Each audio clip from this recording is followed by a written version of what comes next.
impeachment na po against the President? I think it's everybody's right to testify, no? For as long as he is willing to appear and to take his oath. It applies to all, no?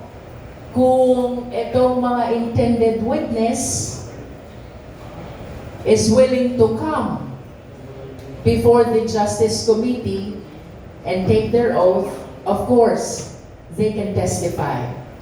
Lahat po ng ebidensya supporting the impeachment complaint has to be sworn in before the Justice Committee.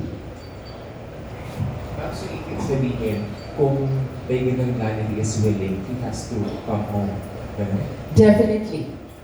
As a matter of fact, not only in impeachment process, sa lahat ng investigative body, dapat lahat ng witnesses under oath, which therefore means you have to come and take your oath before you give your testimony. Ma'am, hindi pwede sa verified Facebook account. I think everybody knows the answer, no? That distinguishes a formal proceeding from a non-formal. And in as far as investigation is concerned, there are formalities which we really need to comply with. Ma'am, yung